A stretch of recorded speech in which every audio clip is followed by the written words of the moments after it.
Hey ladies and gentlemen, sorry for the black screen, just wanted to come to you real quick. You're going to hear some loud noises throughout this. It sounds kind of like a pack of wild hyenas destroying the neighborhood. It's actually JJ, Allie, and Jordan playing Xbox and just being loud and having fun in the other room. It's hard for me to kind of soundproof where I'm recording at, but I didn't want to completely start over and have to delay this any longer than it has already been delayed. So I just wanted to give you that little heads up. There is a tidbit in there that I kind of leave and let you hear a lot of what goes on. But I hope you enjoy the video. Without further ado, here you go. Ladies and gentlemen, boys and girls, welcome to another Fat Man Reviews Disney World. So this time around we went at the end of January, the 26th, 27th, and 28th. We only rode 2 new rides this run around, Mine Train and Big Thunder Mountain. And when I say rode, she rode Mine Train, we both rode Big Thunder Mountain. What happened with Mine Train is they put us on the same cart, and it's just too small for both of us to ride in the same cart because we're both bigger people. And I made the cast member aware of that. I was like, you know, we can't ride in the same cart. I would need my own cart. And she's like, oh, you're not going to ride? And she just kind of ushered me to the exit. So I was like, well, I can ride. I can try and ride. I just need my own cart. And she's like, well, the exit's right that way. So I don't think she necessarily heard me, or once they're kind of in that like in and out mode, they just don't pay attention. So I did not get to ride Mine Train, and we had already stood in line for an hour and a half, and I wasn't going to get back in line again. Kristen did say it was okay. The ride itself wasn't that comfortable, and it was over in like less than a couple minutes, and she said it wasn't worth the wait. So that kind of makes me feel a little bit better about not being able to ride it. Big Thunder Mountain, though, she and I sat together in the same seat. The lap bar came down. Yeah, we were a little snug, but still comfortable, and had a blast. We rode it at night. I definitely want to go back and ride it during the day. I will say with that ride, if your kids like Test Track, they'll like this ride. There's no big drops or anything like that. They're all relatively small drops. There's no like zero gravity drops or anything like that. It's just a big ride where you're like up and down, and banking around real sharp corners. All in all, it's a blast. So... but yeah, wouldn't have had any issues sitting by myself or even with my wife. We rode it together. She and I also, while we were there, rode some rides together side by side. So you've seen my wife and you've seen me. We're both big people. So we rode Figment, we rode Living with the Land, Pirates of the Caribbean, we rode Finding Nemo, The People Mover. All of those we rode together, and we had a lot of fun. So that's it as far as rides go this time around. I'm kind of running out of rides. I'm almost out of rides that I haven't ridden. There are some rides that I haven't ridden that I'm not necessarily going to ride, such as Space Mountain. That's just like an irrational fear I have about getting my head knocked off. Now, what we're going to do in this little segment is review some restaurants that we visited. So we did visit a couple new restaurants we'd never been to. One of them was Be Our Guest. I'll tell you, Be Our Guest, we made a reservation, and then we had to stand in line for 10 minutes to verify our reservation before they even let us down the bridge to the castle. And then once there, we stood in line for another 30 minutes just to order our food, and the food was like touch screens. So it's a neat / interesting delivery system. You order your food, and it either tracks a magic band or a little rose that they give you to your table, and they bring you your food. It wasn't my favorite experience. It was okay, especially as somebody who's a Beauty and the Beast fan. It's one of my top 3 favorite movies. It was okay. It wasn't that good. I mean, the inside of the castle looked great. Some of the theming was awesome, but the food was just okay. We did go during lunch, and I've heard dinner's better, but I don't know if I'll ever make it back to try it again to see if that's the case. We ordered French onion soup, the tuna and salad, and a gray stuff cupcake. Had a bite of the gray stuff cupcake. It was okay. It wasn't as like cookie flavored as I thought the gray stuff would be. I make it at home. I mean, I guess it's, you know, Disney made it first, so I guess they kind of have the final say so on what it should taste like, but I feel like mine's got a little bit better of a cookie flavor to it. And mine's a lot more creamier. So, but that's just me, you know, me and my family. The French onion soup was okay. It was good. I enjoyed it. Chris said it was a little salty, but French onion soup usually is. And then the tuna was just a seared piece of tuna. Kind of like they hit the frying pan on all sides with it. Still kind of raw in the center, which I like. It was okay for the price you paid. It was like $13, $14. And for the price of the tuna, it was a little tough, especially to be tuna. Tuna's not a tough fish, especially if it's cooked and cut right. I eat a lot of tuna. It's my favorite fish to eat, especially raw. So, yeah, I don't know. And usually once you cook it, it flakes. So it was weird. It tasted fine. It was just a little tough. The salad was okay. The dressing was good. I didn't eat much of the salad because there were olives in it, and I didn't pay attention when ordering it that there were olives in it. So, first bite of an olive, and I was like, here you go, Kristen, you can have the rest of this because I'm not going to eat it. And the great stuff, like I said, meh. The other place that we visited was the San Angels Inn. We went for dinner for her birthday in Epcot. That's in the Mexico Pavilion inside the temple. The mood, the setting, the twilight atmosphere is really awesome. It was a lot of fun to be there. Every table's got a candle on it, or not a candle, it's got like one of those hurricane lamps on it, so it's all lit by fire. It was amazing. I loved it. The food was good too. We just got water. We didn't order any drinks, and they serve them in like these little water goblets. The water tastes great. Not tastes great, it tastes like water. The food itself, the appetizer we ordered was $14. It was queso fundido, which is basically a bed of like melted cheese with some chorizo and peppers on top. And they serve it with like 4 really smaller version like tortillas. Tortillas were great. They had like a homemade taste cooked to them. So I don't know if they were or not, but they were good.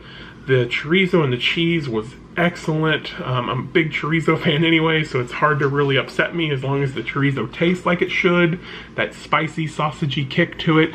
And then cheese, man, it's cheese. You know, it's hard to go wrong with cheese.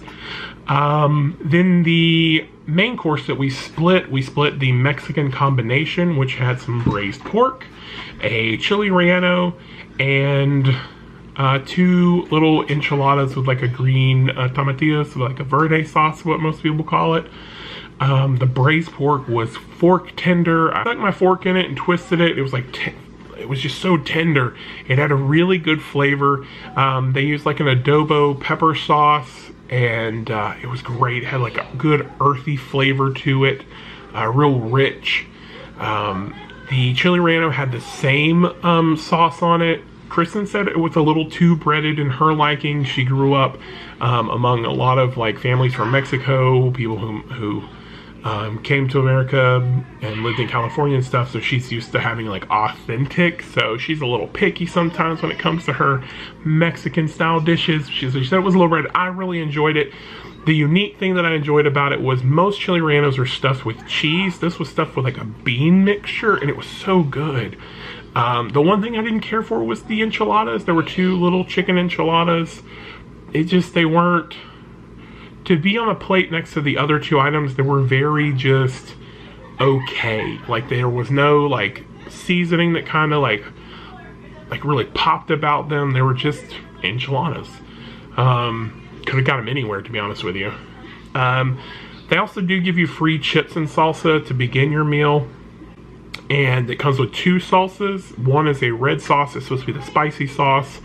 The other one is a green sauce that's not as hot. So the green sauce is like a verde sauce. It's like a tomatillo sauce. It's very like fragrant and just like lively. It was very fresh. It reminded me of springtime. Like it was a good fresh sauce. It had cilantro and lime juice and the tomatillos, and just it was a good just airy sauce. The red sauce was an adobo sauce, so at first it was almost like a weird ketchup, but once you realize what you're tasting, that it is the peppers and stuff, it goes from like that really tomatoey taste, and it just kicks into this heavy earthy taste, a roaring fire and a hearth, you know. It just had that good, bold kick to it. And it wasn't super spicy. Don't believe me when I say it wasn't spicy, because I'm not the best person. Many of people have found their doom by asking me if something was spicy and me telling them, no, that's not spicy. Kristen's in the back going, it was spicy. And she likes spicy stuff. So I thought it was really good though. I have to say, like, most of the time when I go out to different Mexican restaurants and they serve the food, I'll usually like taste it and then I'm covering it in salsa or something else. What they served me, I ate the way they served it to me, because everything tasted the way it should, or the way I thought it should, or surprised me and it just tasted great, except for the enchiladas. And then afterwards, they do ask you when you come in if it's your birthday or if you're celebrating anything. So we did tell them we were celebrating Kristen's birthday, because unbeknownst to us, they bring you free ice cream with a dulce sauce on top, which is it's like a not super sweet caramel sauce. I didn't try it. Kristen said it was good after she got over the embarrassment of being sang to by about 5 or 6 people in the middle of the restaurant. So that was fun. She didn't like it. I did. I thought it was great. I thought it was fun. And she didn't like it because she doesn't like to draw attention to herself. So it's just her introvertedness kicking in. But it was really sweet of them to do it. And they sang to her, and it had like a candle in it and everything. It was awesome. But the atmosphere in that place is worth it. The Mexican combination plate cost us $30. After tip and everything, we did get a discount. After tip and everything, we got out of there at about $53, I believe. All said and done. And that's with us not ordering any drinks, and we split the meal and everything. I wouldn't say it's a place to bring kids, because it's so dark. There's a flame on your table, so especially little kids. And it just, to me, it's one of those like kind of like intimate dinners between 2 people. But there were people with kids in there, and most of the kids in there were really, really well behaved. So it wasn't that big a deal. I'm not saying don't bring your kids. If they like Mexican food, they'll definitely like this place. Plus, you're right on the water or near the water to the ride for the 3 caballeros. And so you see the boats go by, and you've got the Mayan temple in the distance and a volcano. And so it's really, really wonderful. We did watch Happily Ever After for the first time, the fireworks show there.